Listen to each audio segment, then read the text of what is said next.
Hi, this is Phil with Castle again. In the previous video we unboxed and unpackaged the Castle TSM-22 pocket cutting machine. In this video we're going to do the final assembly and test the unit. Make sure you check out the link below for the unboxing video. Let's get started. So on the back of the bench I have all my parts laid out ready for assembly. First thing we're going to do is install the airline to the top of the pneumatic cylinder. So I've removed the protective cap. Now we're going to take the fitting at the end of the urethane hose and we're going to go ahead and screw that in. Note that the fitting already has pipe thread sealing on it. At this point all we need to do is tighten this up. If you prefer, you can remove the elbow from the urethane line, install the fitting, and then reinstall the line.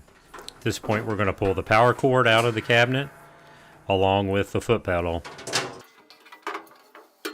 We're just going to push the carriage out of the way, remove the foot pedal, and we can continue on. We got one last thing to unpackage. That's the router stop plate. Just a quick look at the router stop plate.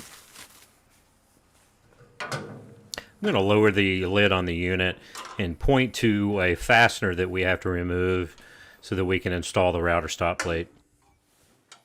And we're just going to remove that. And we'll set the carriage bolt, the washer, and the nut aside, and then we'll grab our router stop plate. I'm showing the proper orientation of the router stop. So I'm simply going to take the top of the bracket, slide it into the slot, lift it up, and let the bottom slide into the slot. We can now kick our carriage bolt. We can put that back into the mounting hole, into the slot, into the router stop plate bracket. And then we're going to put the washer and the lock nut back on. Now we can lower the lid and tighten the nut on the router stop bracket. You'll notice two pieces of tape. We're simply going to align the bracket in between the two pieces of tape, and then we can snug that nut up. Also want to mention that this is the web adjustment bracket, and we'll go into that in further detail in a different video. At this point we can remove the tape. Now it's time to install the gas spring for support of the machine top. Here's the appropriate hardware to install the gas spring. One washer onto the threaded stud. We're going to install that into the hole into the cabinet. Washer, the lock nut, and then finally we can tighten that up with a wrench.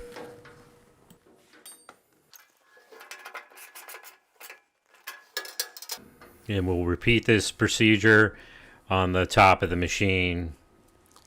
Same hardware, two washers and a lock nut. Again, washer first.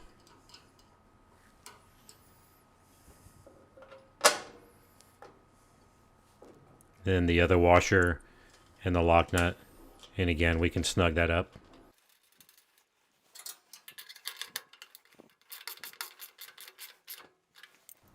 Now on to installation of the worktop. So I'm going to point out 6 mounting locations. There's 4, and then the 2 down below. We've got the router bit slot, the locking bolt, and then the 4 alignment lines. Those are used for quickly aligning your work when cutting pockets. So I'm going to flip the worktop around. I'm going to line up the router slot and the mounting holes. So we're going to take 4 socket head cap screws and we're going to place those in the 4 outer mounting holes.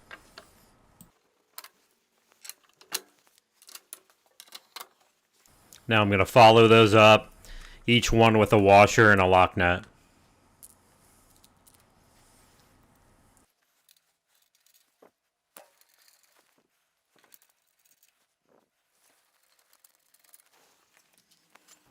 Here I've got the dust diverter and the last 2 socket head cap screws, which will be installed in the last 2 mounting holes. So we got the cap screws in, and then we're going to grab 2 washers and 2 lock nuts. Now we can install the dust diverter by aligning the 2 mounting holes to the remaining 2 socket head cap screws.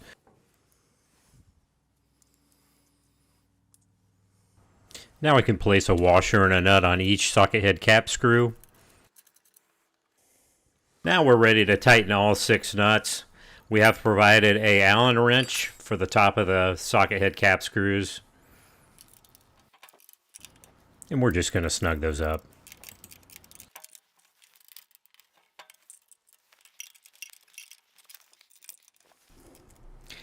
At this point, we're going to install the lid plate. So here we have it here with the appropriate hardware. 2 carriage bolts. And then on the bottom side, we've got a washer and lock nut for each carriage bolt. At this time, we're just going to finger tighten the nuts. Notice that there's a third hole on the plate. This is a threaded hole that's going to be used for locking down the top. Now we're going to lower the lid of the machine. And then our socket head cap screw that's used for locking down the top, we're going to align that to the threaded hole in the lid plate. Just snug that up. It doesn't have to be super tight. Now we can tighten the 2 nuts on the lid plate. I'm going to take a ratchet with an extension and tighten each nut.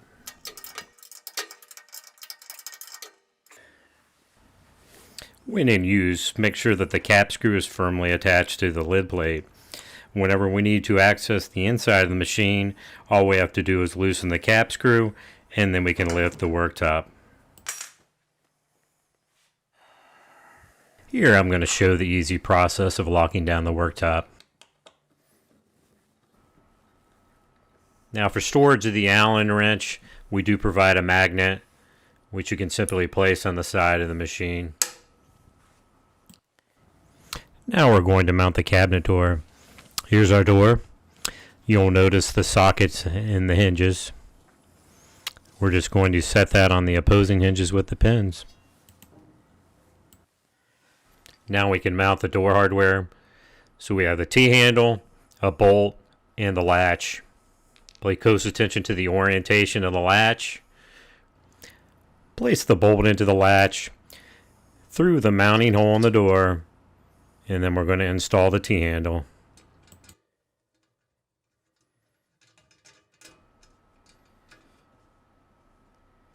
I'm going to go ahead and snug that up with a wrench, and the door is installed.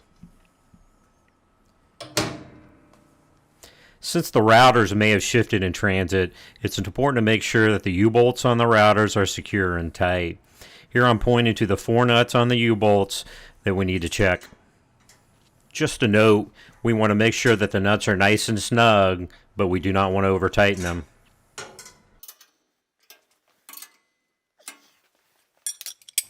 And just like the U-bolts on the routers, we want to verify that both router collets are still nice and snug. Please note that the router wrenches are in the hardware package. Built-in tool storage keeps the needed tools right at hand. Here I'm pointing to the air inlet and also the flow control knob. Here I've assembled some 1/4-inch pipe fittings with a quick disconnect. That's so we can just quickly test the machine. Here I'm going to attach the air supply. We need clean, dry air with a minimum of 85 psi. And finally, we're going to attach some temporary dust control to test the unit.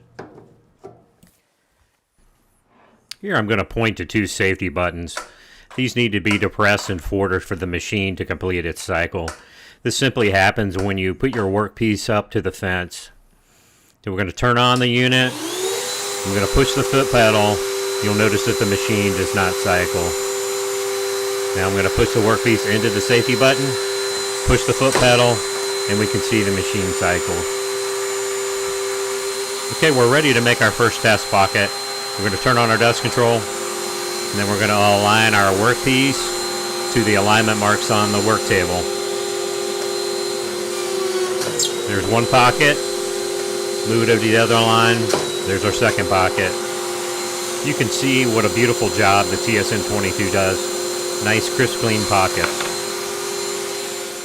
I'm going to point to what we call the web, and that's the distance from the end of the board and the bottom of the pocket.